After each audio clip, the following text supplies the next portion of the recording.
More than 1,200 passengers kept aboard two Holland America cruise ships will head home tomorrow. Both the Zaandam and the Rotterdam docked at Port Everglades this afternoon.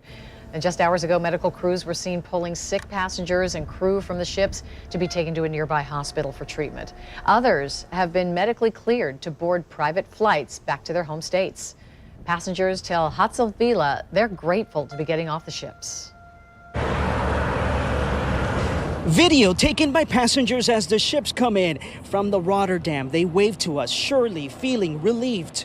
Just received clearance for both ships to proceed into Port Everglades. The good news straight from the captain of the Rotterdam.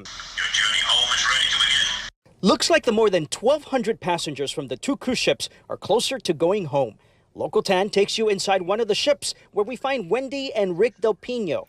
We're so thankful and grateful for everybody who got together and made the right decision for all of us.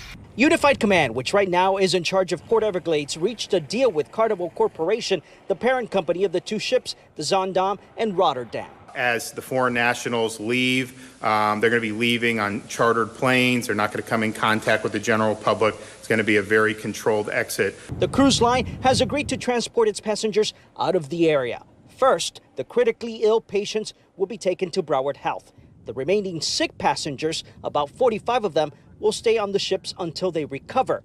But the majority who are not sick, like this New Jersey couple, will eventually be able to board privately chartered flights and go home. We're thankful to Governor DeSantis. We're thankful to the people in Broward County. Must be so relieved to get off the boat there. One local couple was aboard the Zaandam for nearly a month. Their daughter told us they were in good spirits as the ship headed into dock, knowing they were going home at last. 9 people on board tested positive for COVID-19, and Amy Wilking of Mandarin says thankfully her parents did not.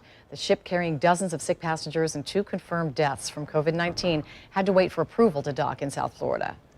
That was really a kind of a shock. I don't think anyone was expecting to hear that, and talking to my parents and all that, it was a shock to them on the ship as well. They hadn't realized, that people were in that urgent of a situation because they'd all been confined to their cabins.